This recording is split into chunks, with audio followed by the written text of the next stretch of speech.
Karen Long, Director of Educational Technology and the Innovation Center here at Montverde Academy. Welcome to our Apex presentations and our seniors tonight. I'm going to leave Coach Hicks, who is our EA sports coach, to introduce them, but just to explain to you a little bit about this process. Every year, and this being our first year, our seniors select something that they are passionate about within the esports program and do research during the year and develop their project so that they can present it to you all and share their knowledge that they've gained in the program. You guys are in for a real treat tonight because these two seniors have really done an incredible job with their passion projects. And so without further ado, I'd like to introduce our coach of our undefeated MVA EA Sports Gaming at Montverde Academy Eagles, Coach Hicks.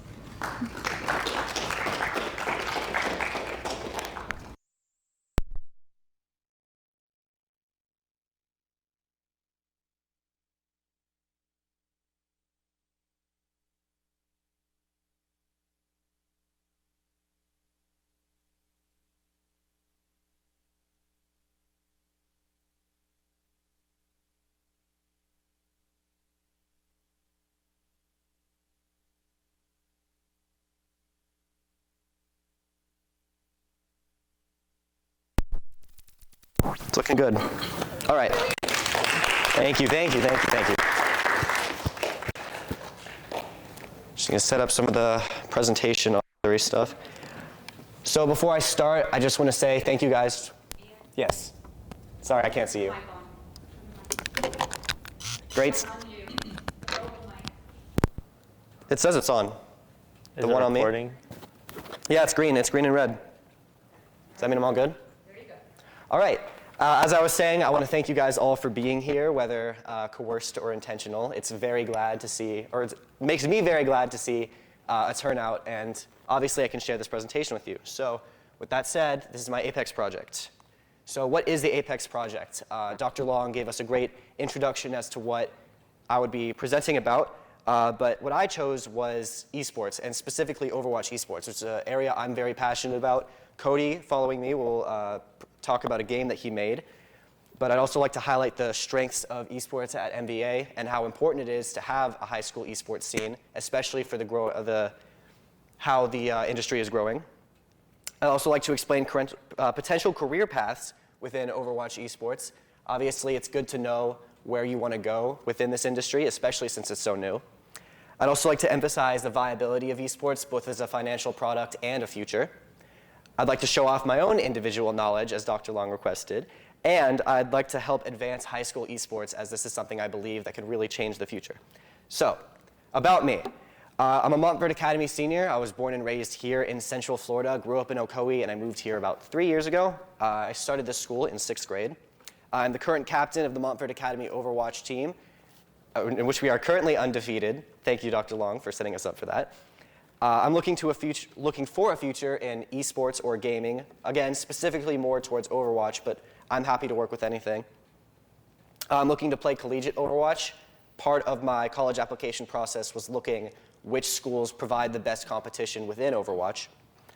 I've been playing Overwatch since November of 2016. I've netted around 1,500 hours, which is a lot of my life dedicated to that game, which is why I'm very happy to be up here talking about my passion. I have experience playing in multiple team environments, not just in the Montverde Academy team, but I've also started a few teams with my friends in local tournaments, that sort of thing.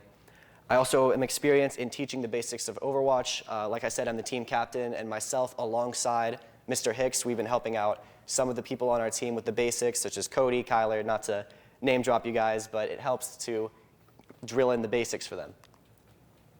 Esports at MVA.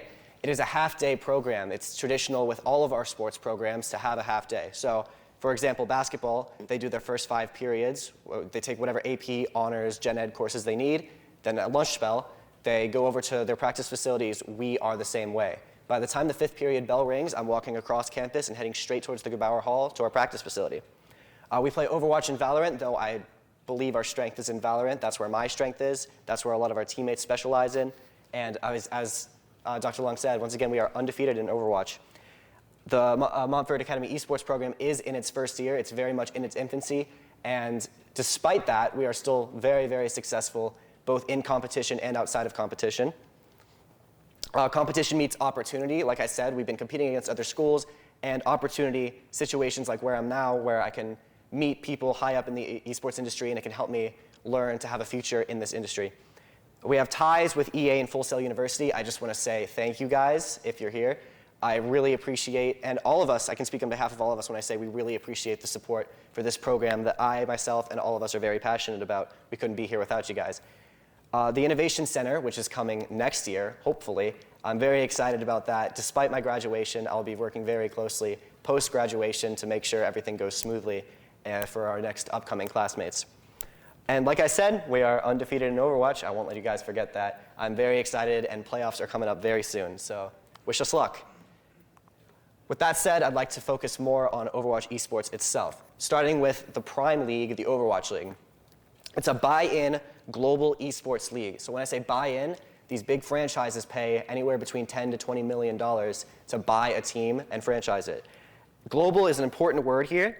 If you guys look at some of the teams, you have Boston, you have Chengdu, you have London, you have Shanghai, and it's not necessarily one region dominates everything. London has won before, Shanghai has won before, Dallas has won before. The whole world gets to compete, and it's really exciting to see. They're owned by multi-million-dollar organizations. Example I always like to pull out is the Boston Uprising. You see in the top left there. They're owned by the Kraft Group. If you guys are familiar with the NFL, you'll know their names from the New England Patriots, or the very few MLS fans, there's the New York Revolution.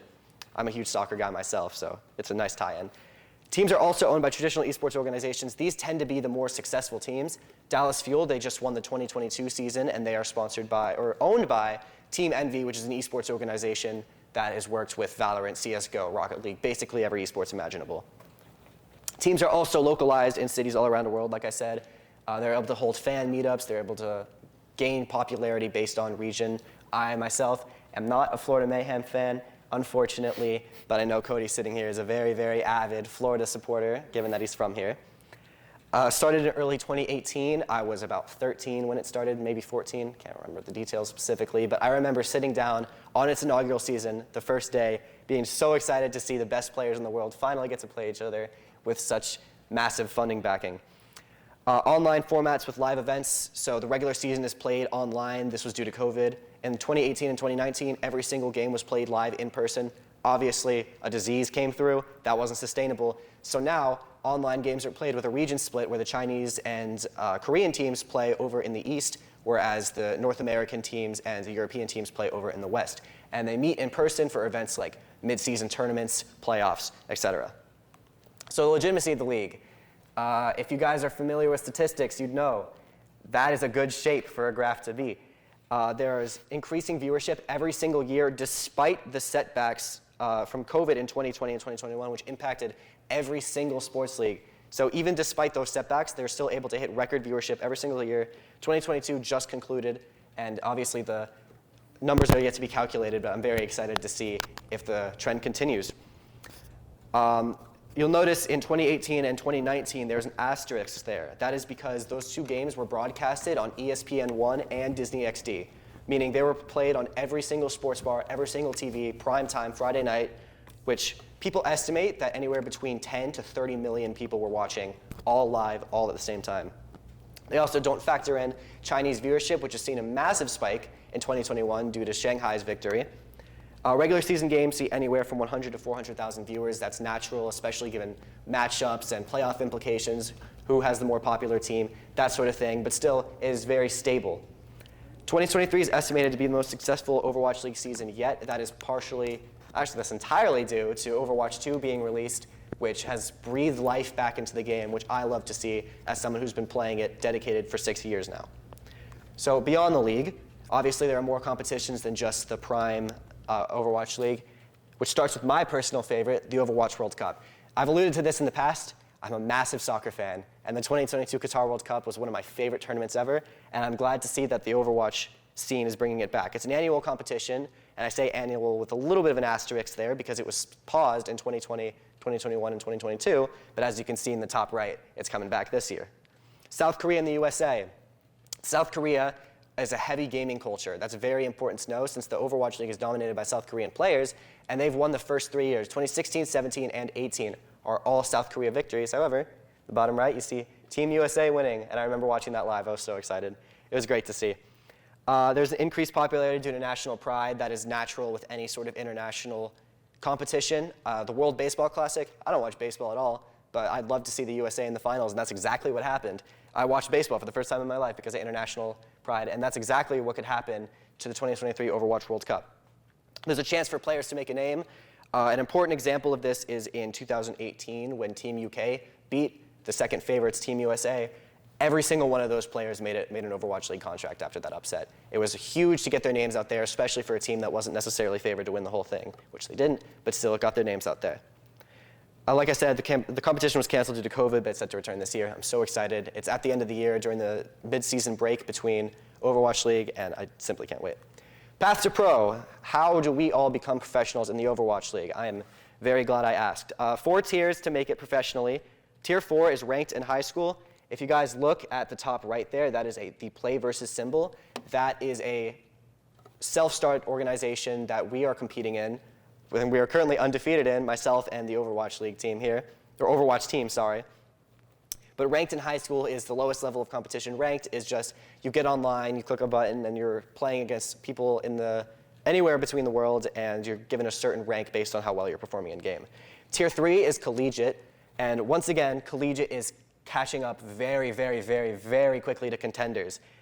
I'm excited about that because I myself plan to play collegiate, but the gap is shrinking very, very fast due to the increasing popularity of esports, specifically Overwatch esports, leading a lot of these major colleges to invest in teams.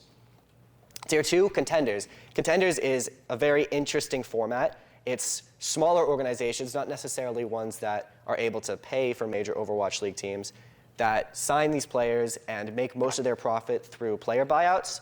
So they go on the ranked ladder or high school or collegiate or what have you. They find the best players, they bring them in, they try to get them to Overwatch League viewership, and they make money based on Overwatch League teams buying those players. If you win contenders, you basically guaranteed your spot in the Overwatch League. It's very, very competitive up there. And Tier 1 is the Overwatch League. We've discussed this before. Players can also make a name for themselves playing for their national team. I said this earlier with Team UK. It's very, very important just to get your name out there so people invite you to trials so you have a real chance to prove yourself.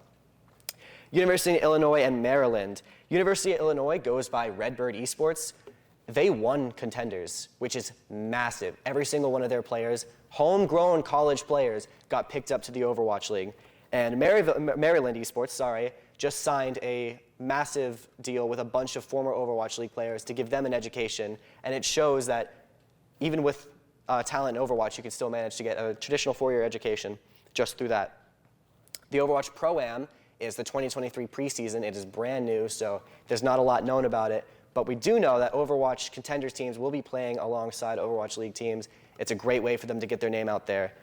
And it's a fantastic step forward for the Tier 2 scene. So this is the part where the Apex project is really centered around careers in the Overwatch League. We'll start with broadcast talent.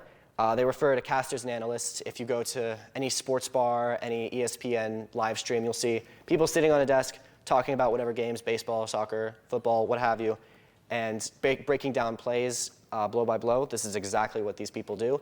That's my dream job, is just to sit and talk about this for a salary. That sounds amazing. And obviously, sports casters are in everywhere, every single level of sports. They commentate over games. They let everyone know what's happening. They make it clear. They're the faces of the Overwatch League. Once you tune into the stream, you'll be seeing these people, so it's very important for them to be recognizable. They are in every level of competition. Collegiate has analysts, contenders has analysts, Overwatch League has analysts, casters, what have you. Many former Overwatch pros, this is just because of their connections and their familiar faces. If you know, hey, I saw that guy in this game, chances are he'll be more popular and he'll bring more viewership to the league.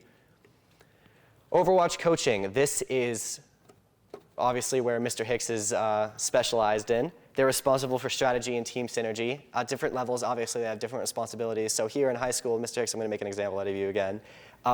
They're basically just teaching us the basics of how to play Overwatch, how to work as a team, what is team composition, how do I maneuver around a map.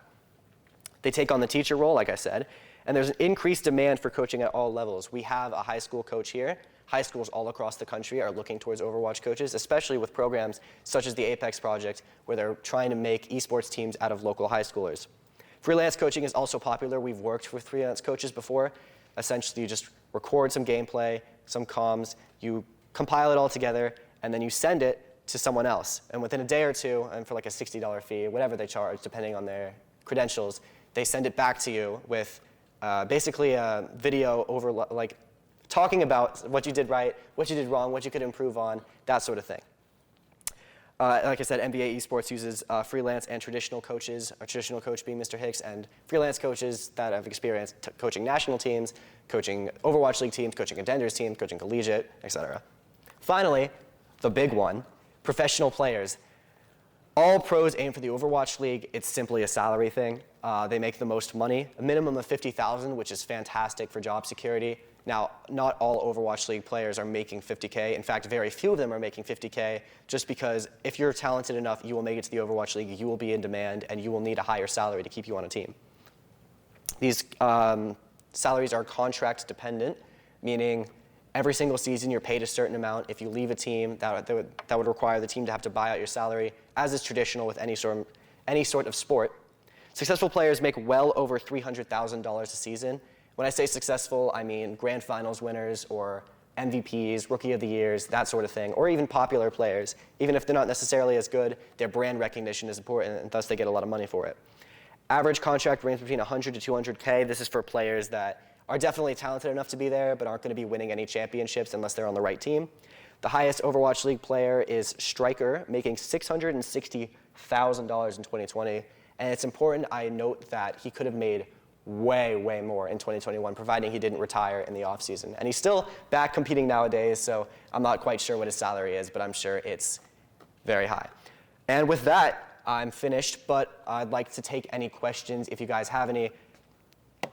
I will pick up the mic here. It is blinding up there, and I'll see if I can move out of the way. Yep, I can see you guys. All right, perfect. So are there any questions? Just by show of hands. Mr. Hicks. You said that you look forward to going collegiate. With me being a previous collegiate player, do you feel like you can balance the schoolwork and being on the team, as some practices in college can last between 3 to 6 hours? Right. I see it as the opposite of stressful. This is something I'm obviously very passionate about. This is something I've been wanting to do for a very long time. And being able to balance that with my education, it seems more of a way to relieve stress than an added stressor. But thank you for the question. Any more? Yes? So these competitions, could they be mixed as far as where the teams are? Like, so I've been to places around the world where the teams would be together. Like, so one team would be in this booth and one team would be in this booth. But are these competitions designed to be virtual? So yes. that one team would be in one country and they wouldn't be in person? But they could be, right? I mean, right. So just on what kind of tournament it is? So the problem with playing internationally is the aspect of latency. When you're playing with someone really far away, your internet tends to slow down and decreases reaction time. So we play domestically within the United States. But I think last week we beat a team from Montana. Play Versus is a nationwide league. But if you want the absolute highest form of competition with no latency whatsoever, no potential internet issues, you bring everyone together to one place. Like I said, the Overwatch playoffs are taking place in Anaheim, California. All players are going to be there with each other.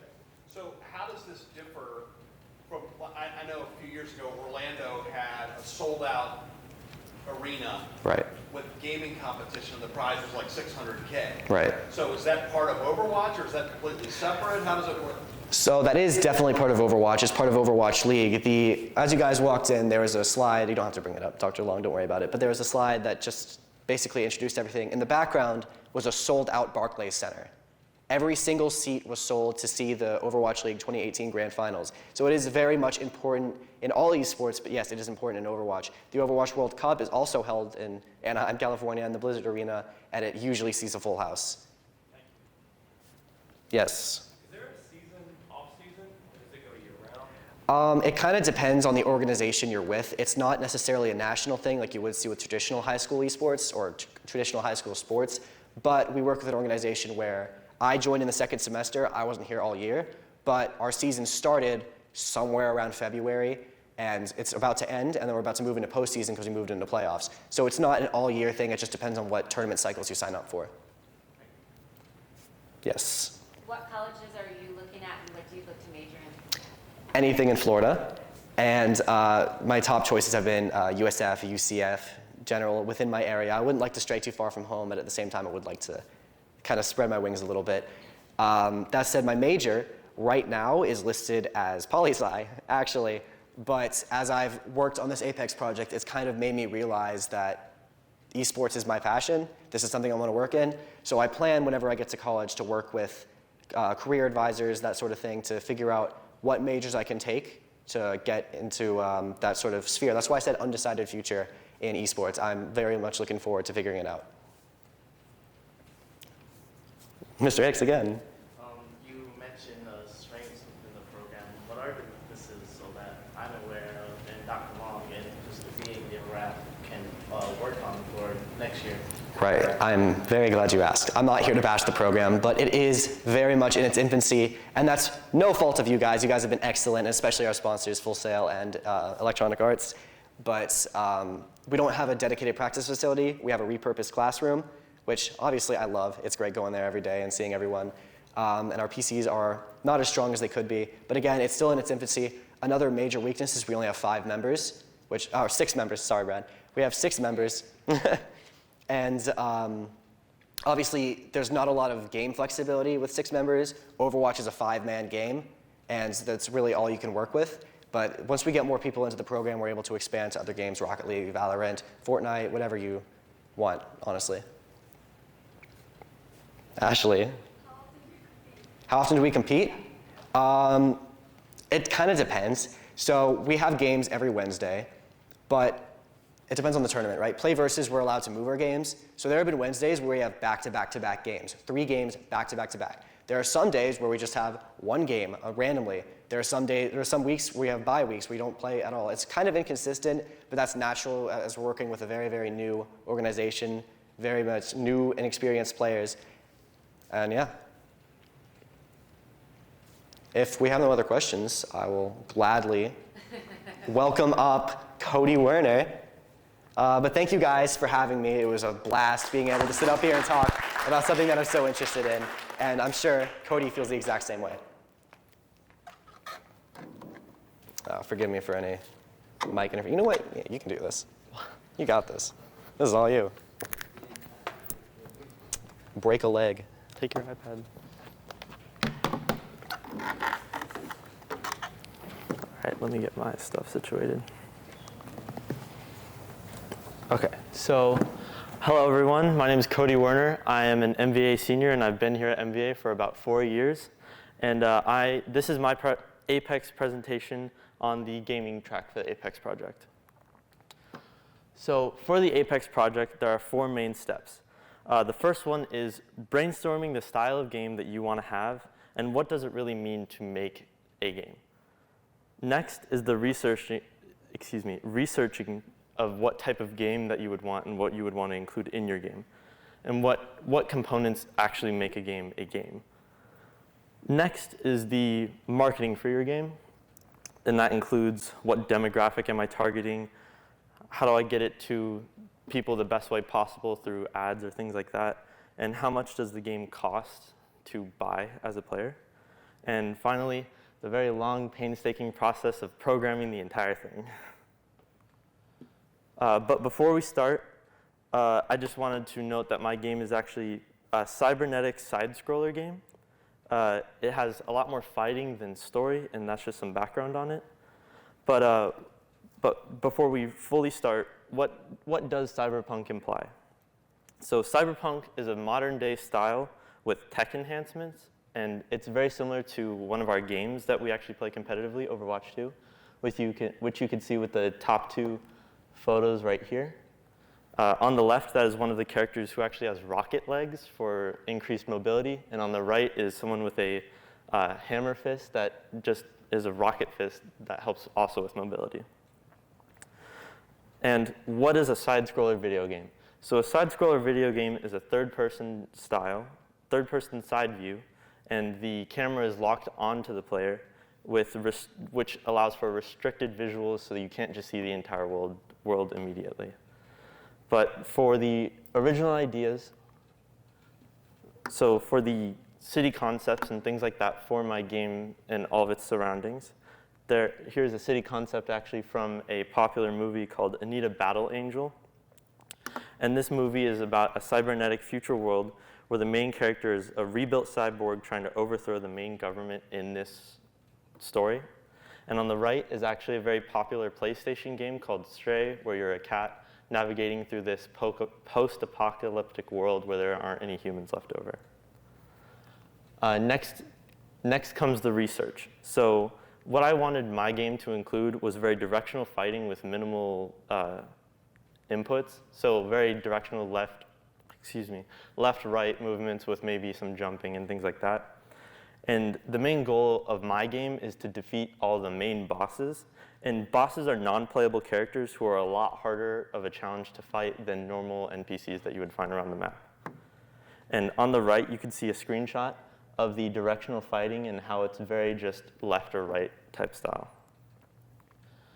Next is Undertale, another very popular game that has the type of story that I want to implement, where there's a lot of NPC interactions where you can talk to certain NPCs for information or to initiate boss battles. And then next is actually a couple photos from my game. So in that top left photo is a conversation between an NPC and the playable character.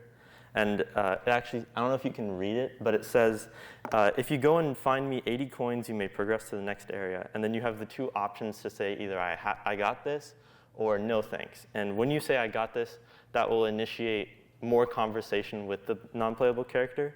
And if you say no thanks, that'll just end the conversation. You can leave it at that. In that top right photo, you can see it's actually very similar to Hollow Knight, which was the game that I showed you first. And it has, as you can see, it's very directional fighting based upon where you're looking. And it's just overall similar to how Hollow Knight plays. And in that bottom photo, you can actually see the prompt for what button to click in order to actually talk to the NPC, just to help out for new inexperienced players. Next is some behind the scenes of the code. So in this photo, you can actually see the NPC interaction with what is displayed when you are to click I got this or no thanks. And it shows you the type of conversation that you can have with the non-playable character. Next is actually the code for fighting non-boss battle characters, so just NPCs that you may find around the map and want to fight. And what's mostly happening in these two photos is turning off a collider, which makes it so if an enemy shoots a bomb at you, you have to turn off the collider for the projectile and then turn it back on after some time so that it won't just explode immediately. And then here is my data tracking. So here on this left photo, you can actually see the player improvement times versus levels of experience. So for the experienced player, after doing 2 runs, I found the difference between both of them, and after you find your bearings and are given instruction. And on average, there was about a 13.3 second time increase. And on the right, for inexperienced players, there was actually a whole 33-second increase on average. And on that right there's actually 3 individual testers. And there's not too much of a drastic difference between improvement times on all 3 of them.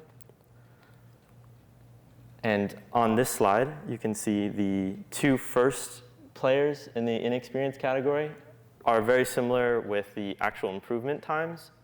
However, this actually helped me figure out that, so these 2 people, the 2 data slides that are on the right side of that graph are actually 2 people, a part of the Generation X, and the people on the left are actually Generation Z, which also helped me figure out that this game might actually be more oriented towards older generation players rather than newer. As you can see, there was a drastic increase of improvement.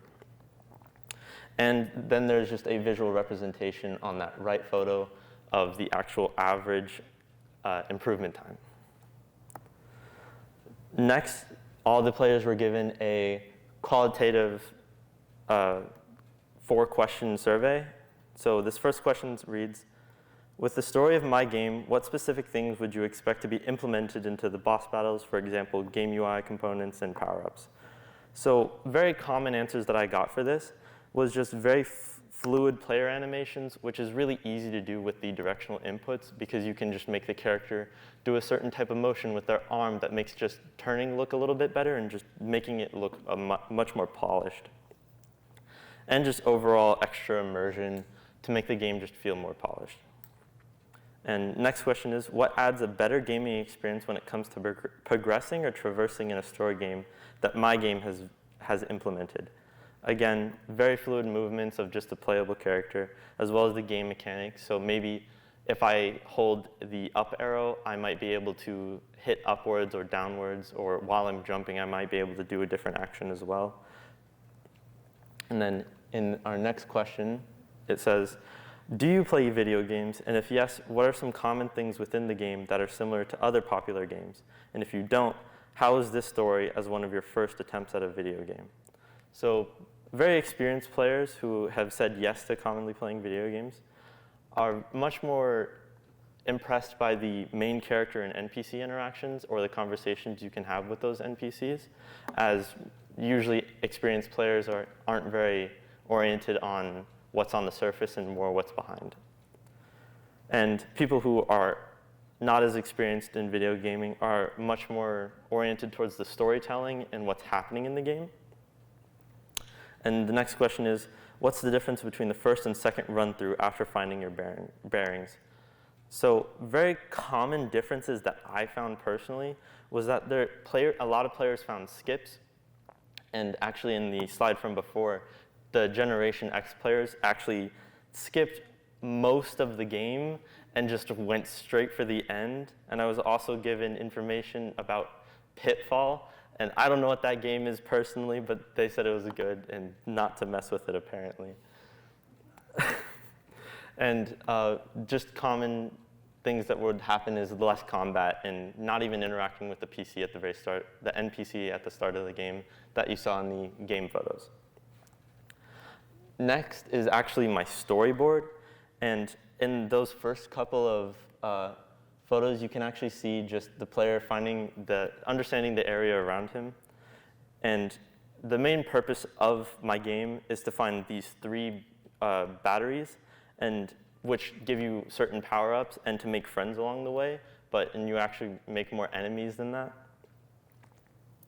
And as you can see in this slide, your main character actually finds one of the batteries, and you can see later he actually accidentally blows things up.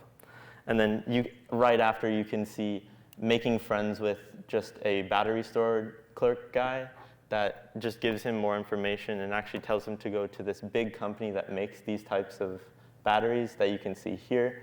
But he actually gets sabotaged and gets knocked out and is then not as powerful. And then later on actually has to re-find his battery at the top here.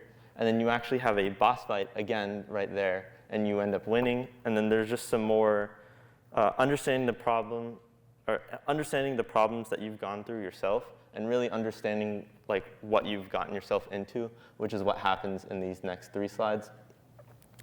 Then you actually run into policemen, and for blowing things up, usually they don't like that too much. So you actually initiate a rooftop chase scene, which happens here. And then you actually ended up getting hurt, which, as you can see from this slide or this picture and this picture, it adds that red gaming user interface that you can see while in game. And I just wanted to show that to you as an example of what a game UI is. And then you end up meeting with one of your friends who happens to have another one of the batteries that you're trying to find. And then there's this unknown NPC that you end up start fighting and have a whole fight scene with. And towards the end, you actually end up finding out that it's just a simulation and none of it is actually real. And then here are actually my references for the photos from the beginning. And that is it. Thank you.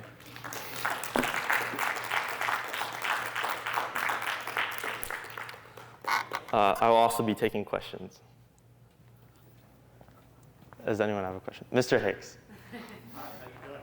Hi. So I designed a game briefly in college. What feeling are you trying to get across while playing this game? So I'm trying to get a much more oriented towards like immersion in the game. So really just feeling like you are that character, or maybe even implementing in the story that I might even change, where it's more relatable, so you can really feel like that main character, if that answers your question. And then another question, Mhm. before I let anyone else come in. Why 2D over 3D as 3D is becoming more and more popular? So a 2D game is, as doing this all by myself, a 2D game is much more reasonable and honestly easier when it comes to programming and trying to show all these game UIs. And with that, that also adds as kind of a cheat for making things just look a little bit better. Thank you. Yes, sir. So how long does it take you to, as a player, for you, okay, Yes. since you created the game, Mm-hmm. to run through and be a winner, and then contrast that with how long it took you to make the game? What do you mean? So when you're actually playing the game, Yeah. how long does it take you to be a winner? I tested myself, and it took about like 30 seconds. And how long did it take you to make the game? If I had to guess, maybe like 30 hours max, or minimum, sorry. Yes. Questions. How do you think this is helping you to define where you want to go in college, to take our decision on what you want to do? So my original plan was actually to go into game design for college, but I realized that is not at all what I want to be doing. That helped me figure that out. It was still a very enjoyable experience, but it's definitely not something I want to do as a career path. Then the second question is, you went over a soft development life cycle based on your 4 phases. Which phase do you like more of the 4 you should have? Weirdly enough, I actually like the programming the most, though it's not a very fun experience to go through, especially when things don't work constantly, and then you might change something and then something else doesn't work because of what you changed. But I think programming was probably the most fun because it was the most rewarding. Welcome to the world. Yes? What programming languages did you use and what software? Okay, so I used Unity, and then I used the C# Unity that's implemented into Unity to make the game. But most of the actual programming and things like that, it was more of like all the animations that I have to do and all the actual Unity stuff, and then it was all the programming for each individual thing. So any more questions? Yes. Did Mr. Warner help you with those charts? Because I remember doing that in like 8 Yeah, I'm not that great at Excel. It's very helpful. Any other questions? No? Okay. Thank you.